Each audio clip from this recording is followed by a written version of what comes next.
What is the difference between aftercare and reentry? Well, prison reentry is a little different than it was a few years ago. Prison reentry used to be the mindset of let's make sure that these men and women have resources when they get out. Essentially, a way to get a driver's license, a way to get their Social Security card, a way to make sure that they have food, but not necessarily a place to land, not necessarily a place to call home, not necessarily a place to be stabilized when they got out of prison. And so residential reentry today is really about having a opportunity awaiting those coming out for there to be a process where they're not having to second guess themselves, where they're not having to do it alone. Which, when you do prison time, you do it alone. You do your own time.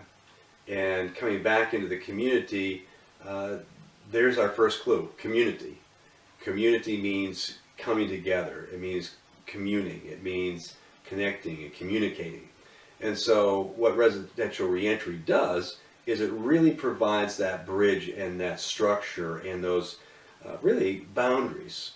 Prison's got boundaries, and you follow that process because you want to get out if you want to survive. You don't want to get out dead. You want to get out alive. And then coming out, rather than having rules to go by that are mandatory, the preference would be that you have rules that actually are there by choice in the lives of those who are reentering. How does the idea of residential reentry differ from reentry? Well, reentry is about resources. So when, for instance, taking a look at Tarrant County, Texas, where they have really gotten focused on having a network, having the resources outlined, having basically a one-stop center here in Fort Worth, Texas, where men and women can come out of prison and they know if they go to the one-stop center that they can get connected to anything and everything that they need to get back on their feet. Now, they're not going to do it for them.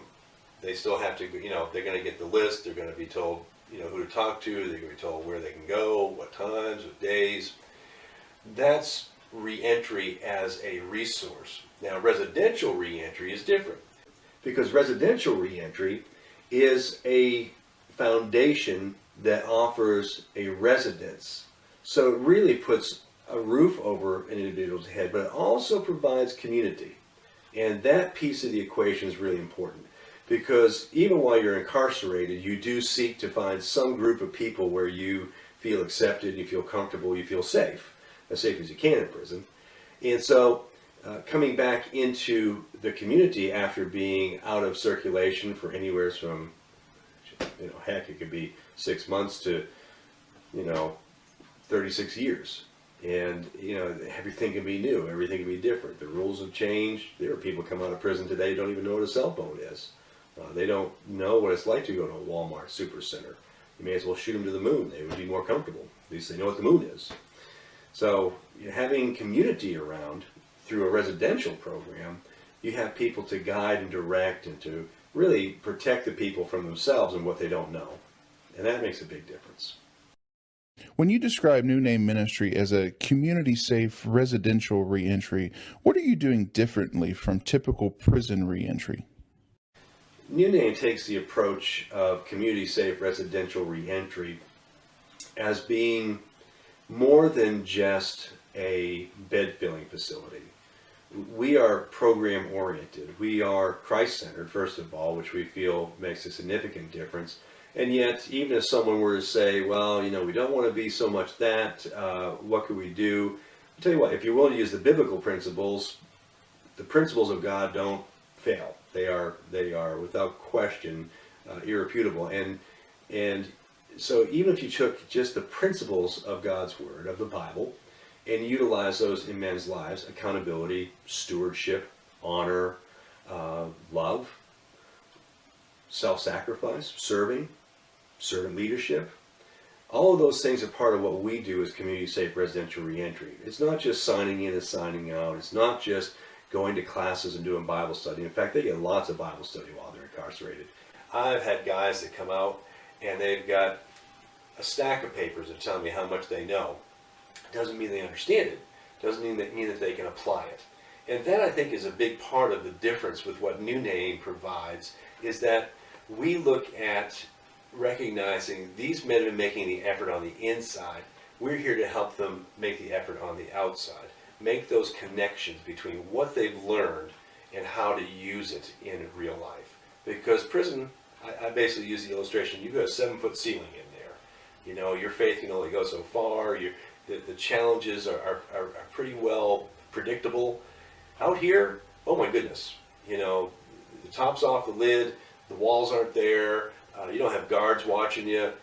You may be on parole, you may have supervision, you may have other restrictions just like the rest of the world does, but it sure heck feels a lot different. So having others around to help you figure out how to clean up your mess, figure out what it really means to apply those principles to your life, that is what community safe residential really is in our mind's eye. How long has New Name Ministries been providing community-safe residential reentry? New Name Ministries opened up in June of 2005. And when we first got started, we had a rental home. We had basically a 4-bedroom, 1 office, and we were told, you know, you can't have more than 2 sex offenders in there, so, you know, you're going to have to mix it up. And because the zoning only allowed for 5 unrelated people in any one residence, you know, we knew what our cap was.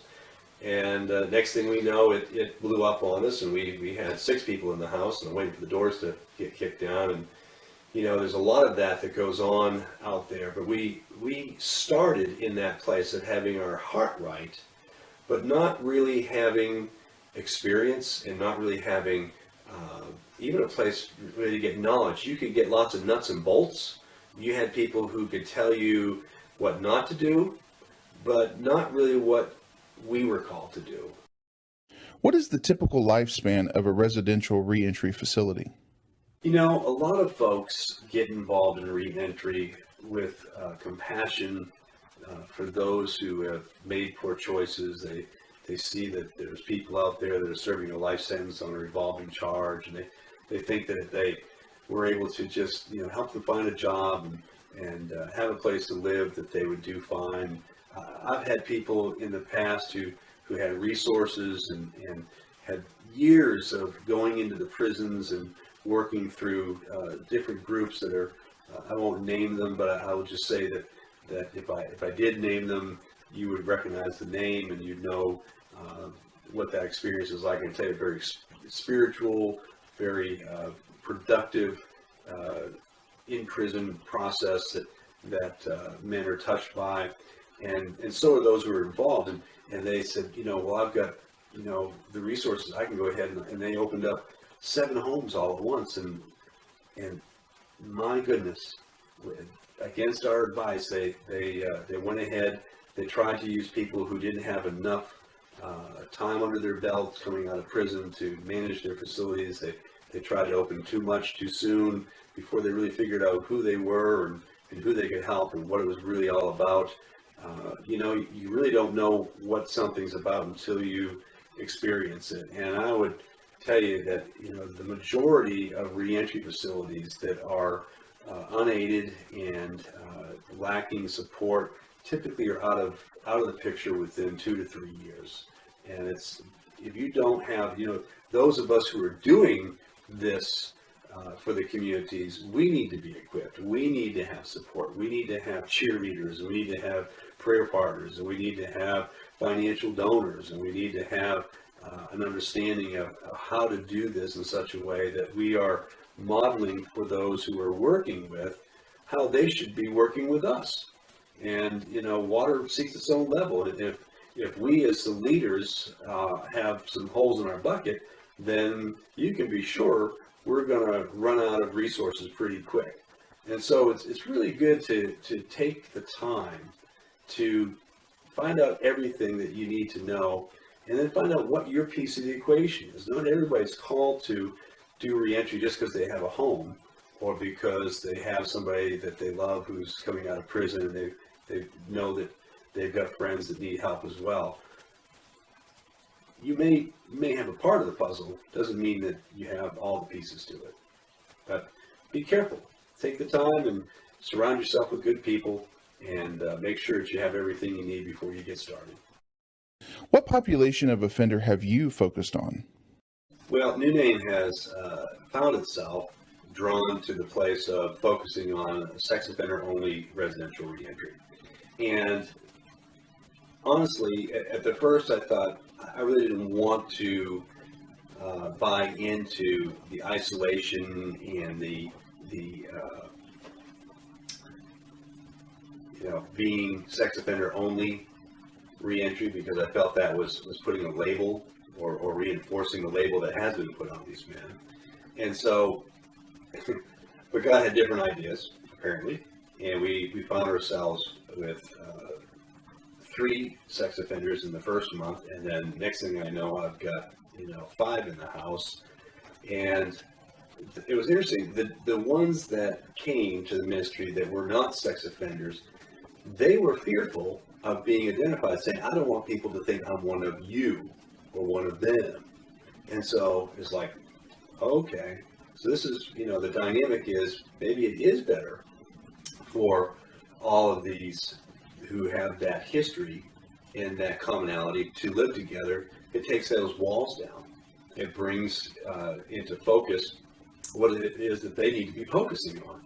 And so as it worked out, we ended up with all sex offenders. And, it was interesting. One day I remember this parole officer coming in, and as we talked, and I was a little stressed out because I thought, oh my goodness, she's going to get all, give me heck because we've got 5 sex offenders here in the house.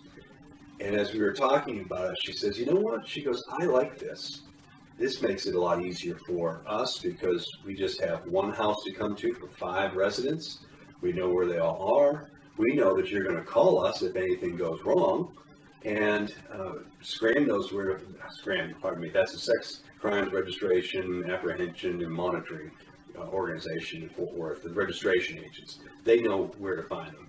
So it just really made a lot more sense. And being in town, which is where we're located, we're right close to all the services. And she just said, "This is a good thing." She goes, "I'm all for this. You got my support." So, and we found that over the years, that has been a blessing for parole. These people have a lot to do. So anything we can do to help them, we want to make sure we make their life as easy as possible. What is your success rate? Well, our success rate over the now nearly 10 years, it'll be 10 years in another couple of months, and amazingly so, being sex offender only, most people think, wow, they have such a high reoffense rate. So when they hear that we have a 100% success rate with our graduates, none of our graduates have ever committed a new sexual offense that they've gone to court for. Wow. People, their eyes bug out of their head and their jaws drop, and they're like, "That's amazing." And truthfully, the statistics show that 95% don't ever reoffend, and of those 5% that do, about 3.5 are new sexual offenses. So we're grateful that we're able to support the community and reduce the number of victims, and we're able to create this opportunity for these men to get stabilized and get the treatment and the support they need. But that's been our privilege and our God's grace, really, that in almost 10 years, no new sexual offenses from any of our graduates. What about your non-graduates? Well, interestingly enough, we've kept our records, and the registry has helped us to keep an eye on where people are at and what they're doing, because it'll list their where they've moved to or what they're now on. Fortunately, we no longer have place of employment on there, but even back a few years ago, we could actually track where they were working. And what we found overall is that the non-graduates, they're better off as well. They're stabilized. They're not doing as well, they're moving more often, their employment isn't as stable, but they're not reoffending, which that in and of itself tells me that having a safe place for men to come in and connect and to get stabilized enough so that they can put their feet under them, not necessarily put their heart in the right place or the head in the right place, but put their feet in the right place and, stabilize them. That apparently has some merit, and not that that is my level of success for these men or God's, but I think it's you can't argue with the numbers. Talk about stewardship's role in New Name Ministries model. Well, stewardship was a download that I got after really banging my head against the wall of having men. It wasn't just about chores. I mean, everybody, they cooked, they washed dishes, they, took care of the bathroom, yada, yada. But there wasn't a level of ownership. There wasn't a level of assertiveness in looking around the home and seeing the needs, investing of themselves, looking at it as being something that they are part of and should have a care for. And so the day came after I think I banged my head against the wall probably one too many times. I finally got the message that the way that God proved that out and brought people into a place of recognizing that stewardship is relevant and really imperative was, God is really interested in our character. He's not always interested in our happiness as much as he is our character and our integrity, because those things will sustain us when those things that we want for ourselves and our happiness will not. And so when we took on stewardship as a model within the ministry, it actually was revelational for us as staff, because all of a sudden, we were not having to be the, I don't want to say it, the Gestapo, keeping an eye on everything. We weren't having to be on everybody's back on things, because part of the stewardship model was about giving one person the responsibility as becoming the operations steward. So that person was responsible for the communication that went back and forth. The men were encouraged to use dialogue sheets and communicate, hey, the lawnmower broke down and needs some help. So communication became very key, because in prison men don't communicate. When you're in prison, you don't turn the light on and off. You don't buy that toilet paper. The taxpayers do. Taxpayers pay for the lights. You don't think about who's paying for all this. You just go on your merry way, and you don't turn the lighter on. You don't have AC. You don't have any of those things. You don't go buy your food or really have to even take care of doing much in the facility, because someone's being told to do it, and voluntold, I'm sure. But at New Name, this is about realizing everything that we have is a gift from God, and we are stewards over that. And God's promise is that if you're faithful in the little, he'll give you much. And so our goal is to help men take ownership and realize that when you come to New Name Ministries, you're coming to a place that belongs to the Lord, that he's giving you the opportunity to serve and take hold of as though it's his, but that you have stewardship of that. And so we look at that as being the opportunity for men to learn how to be responsible, accountable, and to be utilizing integrity in what they do. While talking about New Name's model, describe your curriculum. Well, in talking about curriculum, there's really, there's the first 30 days when an individual comes in.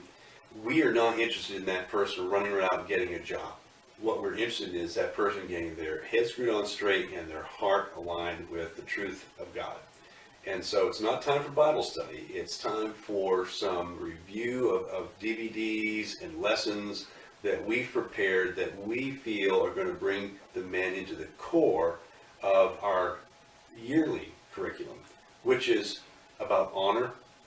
It's because there is no dishonor in the kingdom of heaven. And so when you're looking at honor, you have to say, well, what does that look like? Is that about, doing your chores? Is that about doing your stewardship? Really, honor starts in our relationship with God.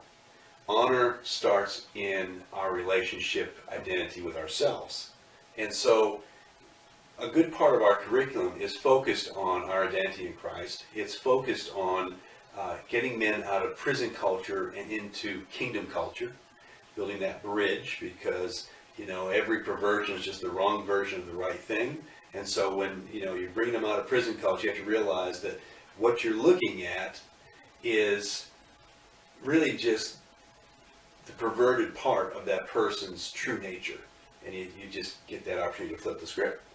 And we do a lot of constructive sabotage. We do that through the material we use, but also through the process of having 2 nights a week where we have focused curriculum. And in that time, we're not there to intellectualize. We're not there to be academic. They've got tons of time of yes and no, true and false, multiple guess. This is about, who are you? What is the root of your issues? What's really going on? Why did you say that? Why did you do that? Why didn't you say or do that? Drilling down and finding out what makes you tick, because most people don't know, don't want to know, scared to find out. That's really imperative. That's the part that I think is probably different about New Name. And a lot of folks, they don't get it. They think, well, I got Jesus, that's all I need. Well, even the word is pretty clear about, we have to work out our salvation with fear and trembling. And I think that goes on sometimes in our meetings. I see men come away from meetings and they are shook. Sometimes they're angry. Well, that's good. I'm glad you're angry. Glad you feel safe enough to be angry. We want those opportunities to come up because every offense is really the opportunity for change. And that group processing shouldn't be just 1 night a week for sex offender issues. It should be, every day, whether we're in a meeting or not. And so, we look to upholding a standard through our curriculum that really draws men into righteous living. What goals have you set for the men at New Name? When a man comes to New Name, he's already gone through a lengthy application process, and we've already let him know what the expectations are. And he already knows that the end game goal is that he will have $3,000 saved up in order to graduate honorably. And we've already, people go, well, how is he going to do that? Oh my gosh, you can't make minimum wage and do that. And the right answer is, yes, you can. It's a matter of what your choices are to help you get there. And now every once in a while, there's the individual who has child support or other legal issues that step all over that savings ability. But the truth of the matter is that the majority of the men can do it hands down without any problem at all. And they typically do that and end up with a car before they leave. And so that is one part of the equation. But truthfully, what we're looking at is the heart. The money, or the use of the money, or the inappropriate use of the money is really a barometer of a man's heart. And that's why Jesus spoke so much about money, as more so than he did love or anything else, is that money really is the way that we can take a look at what we value, what we are in like with or in lust with, and where our priorities are at. And so, we look at, the goal is changing the heart. The goal is making application of what they've learned biblically and making that function in their life in such a way that God gets the glory and that the man learns how to walk like Christ and to be Christ in the real world. And so the goal is, $3,000, but that $3,000 is there to help them get into the apartment and have a little bit of a buffer so that they can not have to be worried about going paycheck to paycheck, and to really help them have a sense of peace and stability when they move on. While talking about New Name's model, describe community building. Okay, so what happens is, men come out, or women coming out of prison, they oftentimes have one of two mindsets. One of basically going back and doing what they've always done. Those folks don't typically stay out very long. And then the other side of that is folks come out with the sense that they have to earn their way into society's approval.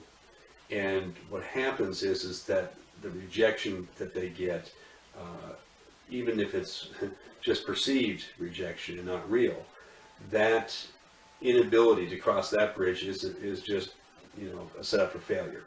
So the reality is that when a man or woman comes out of prison, they need to find out who they are. They need to find out what community they belong in. Where is the beat of their drum? Where is the sound of their tribe? They need to find the place where they're going to learn about community, where they're going to be part of something bigger than themselves. They're going to step out of that independent mindset and learn how to be interdependent. And they're going to learn how to be bigger than themselves by serving others and being part of something that's serving others in a way that serves the community. So it becomes a matter of, really we've got people who are coming out of prison and they've been inculcated with this prison mentality, this prison culture, and they really need to step into a kingdom culture. They need to come out of that place of being self-serving and living for self and come into a place of dying to self and doing for others as you would want done for you. So the whole process is one that we really try to take in the New Name Ministry model. While talking about New Name's model, share your views on treatment.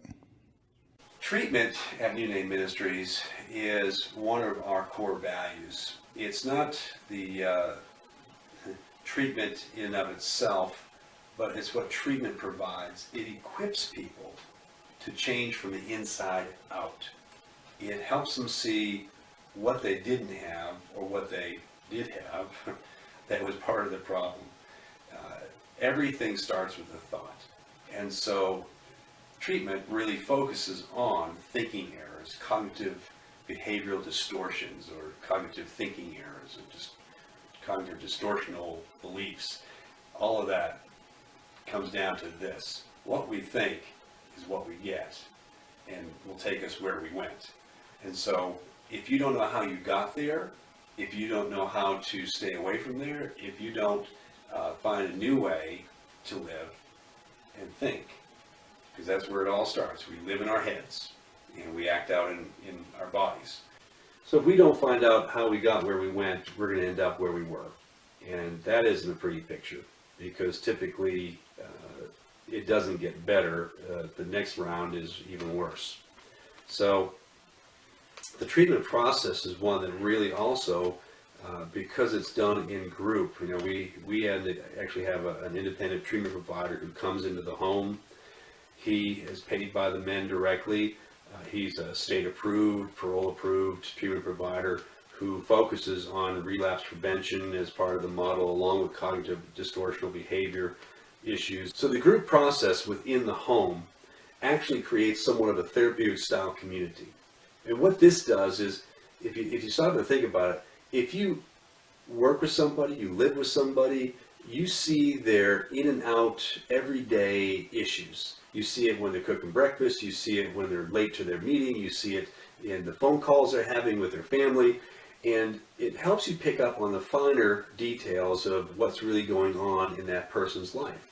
And being able to provide that within the New Name Ministry model creates that therapeutic style community, which then lends itself to accelerating the process for recovery and healing and reclaiming the land that you've squandered in the past, and really helping yourself as you help others. It really takes and brings community into a new level of depth and intimacy, which a lot of these men have real issues with that, because when you've been incarcerated as long as some have, trust is, man, I don't even know if you can really earn it. It's something that comes vicariously through relationships that are really wed together through a process of community. And I really don't know if there's an easier way to do that. Is there any other part of New Name's model that you'd like to share? So I'd take a second and mention, healing encounter a couple of times here early on. And, the healing encounter is an opportunity for men and women to have a personal encounter based on their own experience and on the need for a new experience that is really about reframing our lives, but starting out with the understanding that many of us come from a place of brokenness that was not our fault, came out of the lack of others, and oftentimes involved the generational influence and influence of sin around us. And so there's this need for us to really do an accounting of our lives. And it's amazing as we go take folks through this healing encounter, which usually is a day and a half venture. We start out on a Friday evening from 6:30 to 10 with a meal in there and introductions and start the process going. We end that night by actually doing what we call an open door chart, which really sits down, looks at self-evaluation, looking at areas of sin that we're in our past and in our present, and then also areas of known sin in the lives of others, for instance, aunts and uncles and grandfathers and mothers and fathers, not blaming them for our problems, but saying that they could be contributing factors. And so we work up this list, and we take a look at the need for forgiveness. We take a look at the needs that we have because of the lack of blessing we had in our life. And then we start out Saturday by looking at bitter root judgments, taking a look at unforgiveness, and looking at the inner vows, ungodly beliefs, and demonic oppression. I didn't say possession, I said oppression. And then the need to really receive the Father's blessing, to really come back into communion, the ability to communicate and receive and listen and hear and understand the Father's love, and take that communion and really enter back into right relationship with a refreshed and reframed life. And so the healing encounter has been really significant in helping our people move forward. It's a great tool for leadership in churches. It's a great tool for any reentry to utilize. We're at the point now where, because of the giving back that comes through our graduates and the men within our ministry, that once they've gone through the process, then they become the sponsors for the men that are coming in. And so it's a delight to see the transformation, hear the testimonies, and to see the changes, radical changes that take place in people's lives just for the investment of a day and a half. So hope you like to join us for one of these, or we can come do it in your church. What other offender populations are in need of a program like New Name? Reentry as a whole is still a very fledgling industry, in that because there's so much resistance typically in the community, we find ourselves in a place where there's a limited amount of reentry available, and there's such a need for reentry on so many levels. For instance, reentry for those who have mental health challenges, because that's specialized. A lot of those folks need supervision, not just monitoring. They needed full-time care, and not just group home. I'm talking about people that have been through incarceration and have mental health, which, from my understanding, I've heard upwards of 40% of those who are incarcerated struggle with mental health issues. Then there's women. Women are very difficult. There's some successful models out there that I've seen that actually offer the opportunity for women to take and be reunited with their children upon release, and be in a fixed program. And if they succeed in that program, then they have the ability to then take everything that they've been given in that apartment and all the money that they've saved, and they can move on, and they can do that typically in a 6 or 9 month program. So there's there's all kinds of need out there. Shoot, you can pick any class of people, and that could be a reentry facility. What would you design for a non-sex offender program? You know, we've had folks ask if we would help them do something for non-sex offenders, and the answer is absolutely. We would love to be able to help. The process that we've developed is not based on someone being a sex offender. It just happens to be that's the primary population that we work with, because somebody has to be a specialist in it, and the results speak for themselves. But honestly, the issues that these men come to the ministry with, in addition to being a sexual offender, they had other issues. They had anger issues. They had substance abuse issues. They had relationship issues, multiple marriages, and families that were a mess, and it's just a real need for healing. And so the answer is that, you know, as believers, we look at it and go, the answer is Jesus. Yes, and that's one step into Christ, and then you work out your salvation. So if we're talking, homes that want to take and have a successful track record, they want to see their graduates have a 0 reoffense rate. Yeah, I believe that what we got will work. And treatment still should be a part of that, because, again, what we think is who we are. And if you don't know how to think different, then you're going to think the way you've always thought and do the things you've always done. So we would love to work with people. And I believe that the difference is that it comes from a biblical perspective, but with a core of honor and integrity and responsibility, and really showing these men what the love of Christ is in action. It's not those warm, fuzzy hugs they get, although they get those too, but it's about loving them enough to care and confront them, and do it with integrity. What if I want to open my own residential reentry facility? One of the ways that you can prepare is you can go out to mentorcare.org. And mentorcare.org is a good friend of mine. He's actually on my board. He's Jon Lennerson. And Jon has been involved in prison ministry for over 35 years, and he's written a great manual on how to start and maintain a post-prison aftercare. He uses the word aftercare, one of the older terminologies for residential reentry. But that book will take you from A to Z. He's got CDs, DVDs, it's got the book, and it's a cheap date. Best investment you make for, I think it's $40. And he's also got award-winning manual out there on how to prepare for success on the outside, which is a great pre-release book that's actually got the Governor's Award here in Texas, and is certified to be used in the prisons here.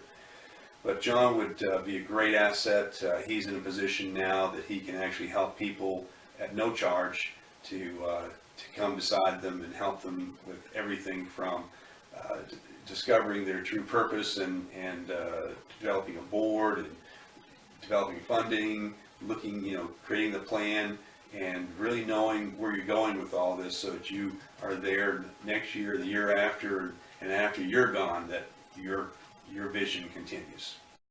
Are you available to assist others in opening their own residential reentry program? So New Name is all about community safe residential reentry, and on a larger scale, what we're really about is making sure that others know how to do community safe residential reentry. So anybody who's watching this that feels as though what we're doing is something that you'd like to do, we would be honored to be a part of that process. We do have a administration manual with policies and procedures and forms, but more importantly, we feel as though we can really help you understand the heart of what it takes to be part of something so big and so necessary for our communities. And we would love the opportunity to serve you in that capacity and work out the details accordingly. One of the ways that New Name Ministries can help with those who are looking to start a reentry is we have developed a system of servant leadership where we've come to a tipping point in our culture that men who graduated are now wanting to give back. They're teaching, they're serving as on-site managers, They are participating in our healing encounters. They are, working with us in other volunteer ways. And there are those who also have come now forward and said, I want to do what you're doing. I want to be part of something bigger than myself. I want to take and run a home in the future. And so we have men who have said, if that means moving, then I'll do it, out of state or someplace else in the state.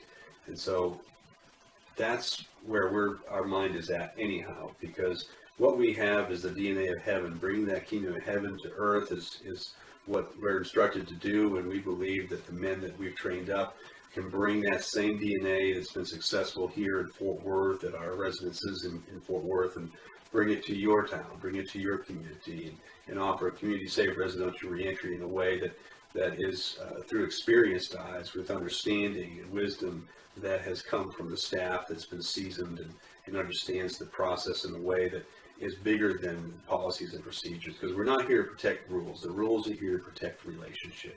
First, our relationship with God, so that we can have a right relationship with all. Well, how can I support New Name Ministries? Some of you may be thinking, I believe in this concept. I want to be a part of this, and yet you're already serving your purpose. You're already doing what you're supposed to be doing. We would appreciate it if you would give us the opportunity to help more people by supporting what we do and giving some time to either come in and sit and visit with us and see where you might fit into a volunteer position, or better yet, think about making us part of your donor list, those who are part of your charitable giving, and knowing that we're doing the work that is making a difference. And the most important thing is pray. If you can find it in your heart, take a minute right now and pray for us, because this isn't what most people think reentry is. A lot of people in reentry, on the outside of reentry, feel as though we're in this for the money. And we're happy to show you that that is not the case. It takes a lot more than anyone could really imagine. Quite frankly, the facilities that get started that are doing it just for the money, they don't last, because they figure out pretty dang quick there ain't no money to be made unless you've got there are some places that are warehousing people. They've taken over huge nursing homes, and they've got the city giving them commercial license, and they can stuff 6 people in a room, and they've got 50 rooms, and so they've got just a cash cow. But for the typical residential reentry, where it's a home and it's meant to be a safe haven, it's meant to be a place where men and women can reclaim their life, that's something bigger than what anybody can do on their own.